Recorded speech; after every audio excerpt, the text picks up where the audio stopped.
I'd like to introduce our first speaker for today, Armand Babakhanian from Georgia State University, and he will be speaking to us on church responses and theological resources for technological addiction. And I'll hand it over to you, Armand. Thank you. Thank you for having me. So, technology addiction has become an increasingly widespread issue. I intend to mention two causes of addiction and two ways that the church may combat the growth of technology addiction. The growth of technology addictions, such as smartphone addiction, social media addiction, digital pornography addiction, and online gaming addiction, has become an increasingly widespread phenomenon. For example, it is estimated that approximately 3 to 6% of American adults are addicted to digital pornography, approximately 10% of Americans are addicted to social media, and nearly half of Americans consider themselves addicted to their smartphones. Some characteristics of technology addiction are unsuccessful efforts to stop behaviors, cognitive salience, use for mood regulation, withdrawal symptoms, tolerance, and use despite knowledge of negative consequences. Some negative consequences of problematic technology use are an increased likelihood of depression, anxiety, loneliness, and a decline in many other aspects of one's health.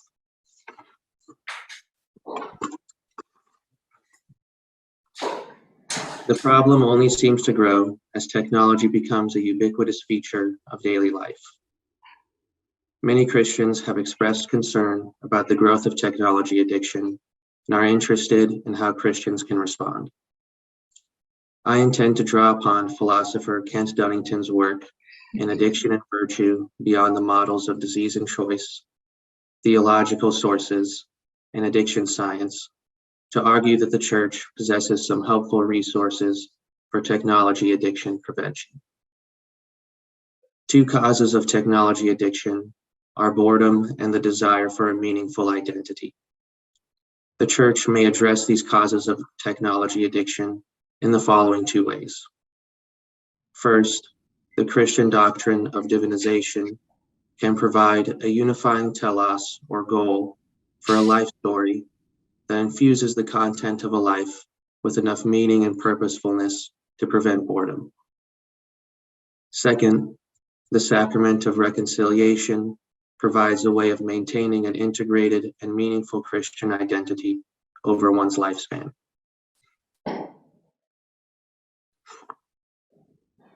Boredom is the condition of lacking a unifying telos that ultimately justifies one's choices and actions.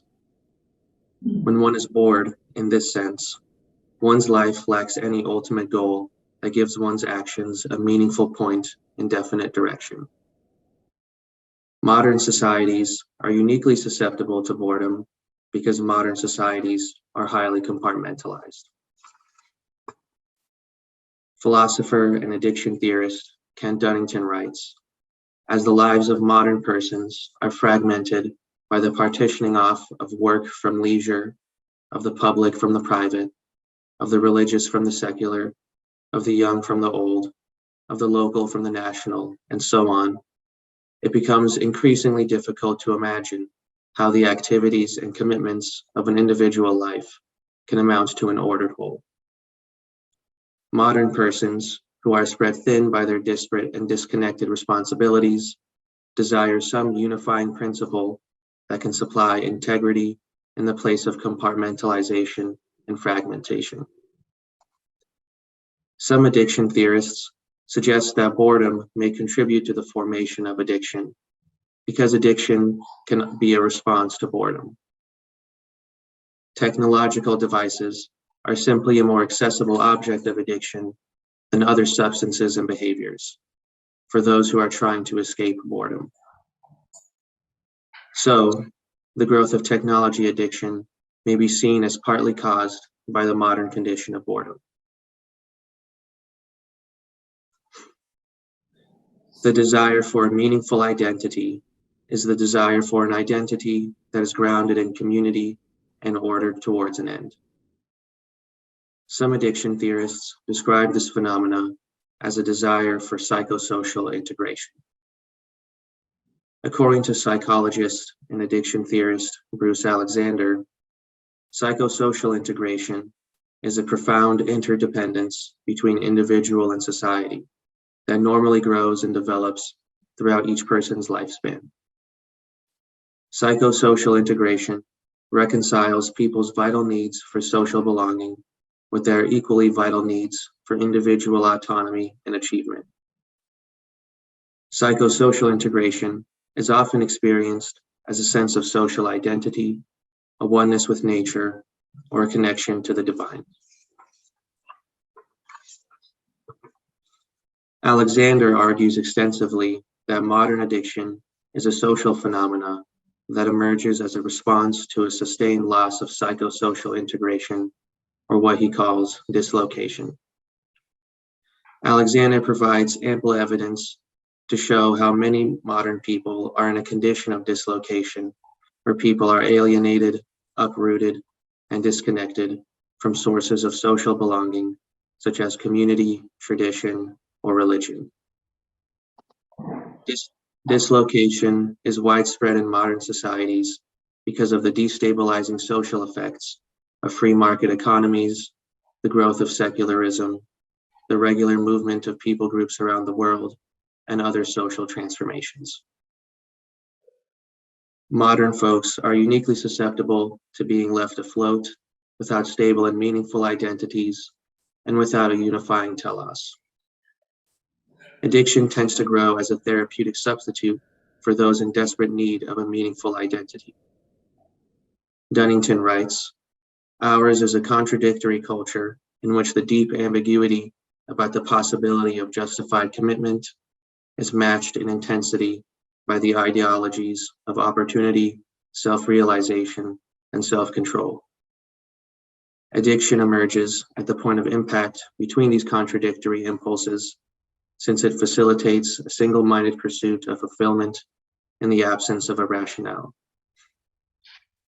Technology addiction can be understood as just the most recent form of addictive response to the desire for a meaningful identity."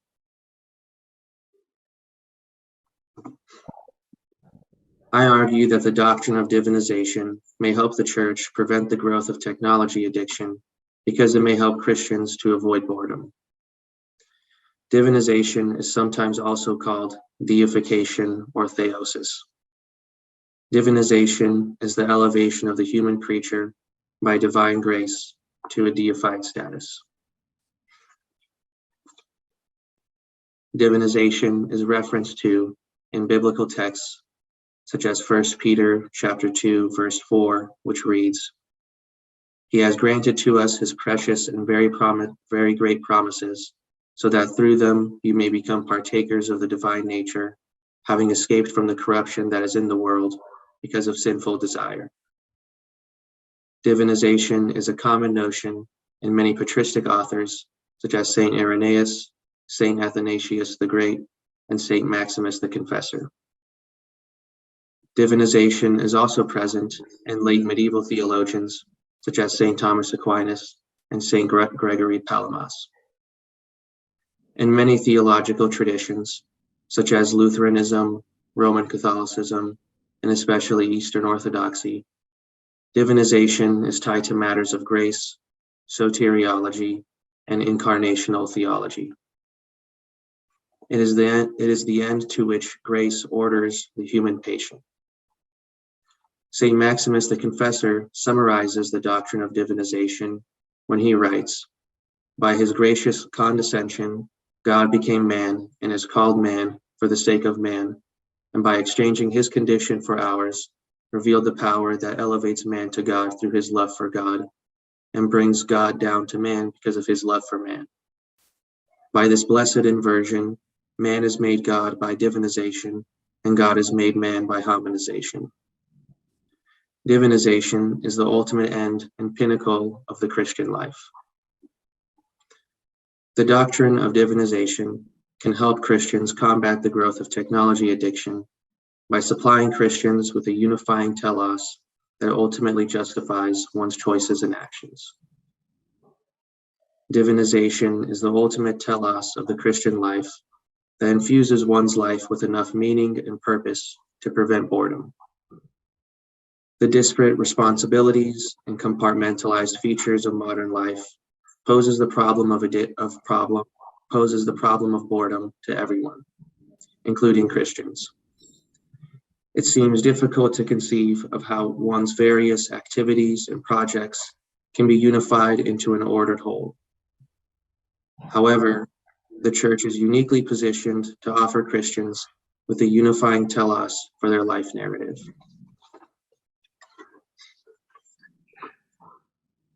Divinization is a traditional feature of many theological traditions that can show how a life can amount to an ordered whole.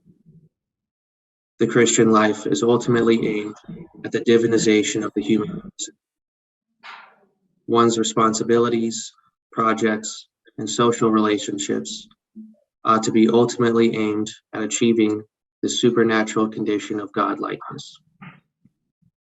This is the meaning-giving point of the Christian life that justifies one's choices, actions, and experiences. A diverse array of philosophers and theologians, such as Brian Ballard, and proponents of narrative theology and radical orthodoxy, have already argued extensively that the Christian life ought to be construed in the form of narrative. Divinization is simply the point of the Christian individual's life story.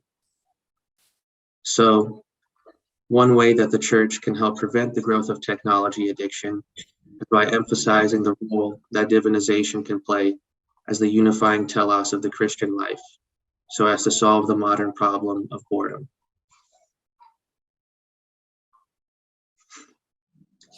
I also argue that the sacrament of reconciliation may help the Church prevent the growth of technology addiction because it is a suitable means for maintaining a meaningful Christian identity. A meaningful Christian identity is a helpful buttress against dislocation, boredom, and the desire for a meaningful identity. However, a meaningful Christian identity is difficult to maintain for several reasons. One amongst these is the reality of sin in the Christian life. Part of what it is to be a Christian is to be someone who seeks after God, desires spiritual growth, engages in charitable works, etc. When a Christian sins, his sins may provide evidence that his self-conception is false. Upon repeatedly committing sins, an inner psychic tension between his self-conception and his personal history may intensify and induce harmful fragmentation within his identity. A Christian may begin to feel as though he leads a double life. He may become prone to despair over the condition, or he may become overwhelmed by self-deception, guilt, or shame. Upon committing a mortal sin specifically, the Christian has fallen out of a state of grace and requires reconciliation to the Church to fully restore the integrity of his Christian identity. Barring some exceptions, Christians tend to sin often, and many Christians have experienced this tension. A Christian that suffers from sustained psychic tension or fragmentation becomes increasingly susceptible to addiction as a therapeutic. This is so because those with fragmented identities nonetheless desire an integrated and meaningful identity, and it has been shown that a desire for a meaningful identity is one cause of addiction. A fragmented Christian is vulnerable to addiction because he possesses the psychic disunity characteristic of many in modern societies who sometimes seek after harmful addictive objects as a means of finding a meaningful identity. Also, a Christian who is fragmented due to sin may be especially vulnerable to addiction because of the shame that often accompanies sin, which moves him to avoid the appropriate paths to reintegration. The sacrament of reconciliation is able to help Christians resolve psychic tension, fragmentation, by absolving a Christian of his past sins, thereby enabling a Christian to live out his life story in a way that exhibits consistency and a fruitful direction. The sacrament contributes to the maintenance of his meaningful identity by weaving the Christian's past sins into his life story in a redemptive manner. It integrates the Christian's personal history of sin into his life story in such a way that leaves the Christian hopeful and confident about the future. It enables the Christian to move forward and not be weighed down or enslaved to his personal history of sin. Some addiction researchers have argued that this process of narrative reconstruction is an important part of addiction recovery. Addiction researcher Doug McConnell writes that addicted people often disvalue aspects of their established self-narratives, especially in long-running addiction. These established self-narratives undermine self-governance by making recovery-directed narratives feel alien and seem implausible. Consequently, many addicted people would benefit if they received support for the narrative work required to connect their established self-narratives with recovery. In addition to these points, I claim that the sort of narrative reconstruction involved in the sacrament of reconciliation may be a suitable means for altogether preventing some of the conditions which leave Christians vulnerable to addiction. So, a second theological resource that the Church possesses for responding to the growth of technology addiction is the sacrament of reconciliation as a suitable means for maintaining a meaningful Christian identity over time. 2 minutes. In conclusion, technology addictions are partly caused by boredom and the desire for a meaningful identity. The Church can combat the growth of technology addiction in two ways. First, the Church can emphasize the role that divinization can play as the unifying telos of the Christian life, so as to solve the problem of boredom. Second, the Church's sacrament of reconciliation is a suitable means for maintaining a meaningful Christian identity over the course of one's life. And that concludes my presentation. Yeah, thank you so much, Armand, for your presentation. We have a few minutes for questions until 10:40. My watch says, about 8 minutes for questions. So a few questions have come up in Slido. Thank you for those. So it says here, the two church resources you listed are really only accepted by Catholics and Eastern Orthodox churches. Would these methods be problematic for Protestants? Right. Well, I think that the Lutheran tradition does have a view of theosis that's a part of their historical theology. So I think at least the Lutheran tradition can make use of this. And while I think perhaps it's not as widespread in Protestant traditions, it's certainly one option. But nevertheless, it's more available to the Catholic and Orthodox traditions that have this more integrated in their views. And secondly, when it comes to the sacrament of reconciliation, while I did intend this to be for the Catholic and Orthodox and sacramental traditions, there is in Protestantism still different forms of confessing for sins, for example, to others and to a community. And I think there's a way of using that same form of confessing sins to one another as a way of relieving guilt and shame and maintaining one's narrative identity in a way that can have the same psychological effects that are beneficial for preventing technology addiction. So I guess my two resources certainly have more an affinity for sacramental traditions like Orthodoxy and Catholicism, but it's not, I don't think it's closed off to other Protestant traditions either. Thanks, Armand. Well, we have another question that's come through. I'll just read this one out. Do you hope to publish your work in a book? There seems to be a gap in literature in this area. No, I wasn't thinking of anything like that, but I wouldn't be against it, I suppose. Okay. And another question, any thoughts for what non-Christians who are addicted to screens could do? So I think some of the people I mentioned, such as Bruce Alexander, he suggests that addiction is sort of born out of this feeling of dislocation and isolation. And he recommends, or one can take him to be recommending, growth of local institutions and a more deeper integration in one's social relationships to prevent that sort of dislocation. So I think emphasizing building those sort of social structures around one's life and in one's community can prevent technology addiction from emerging as it has been.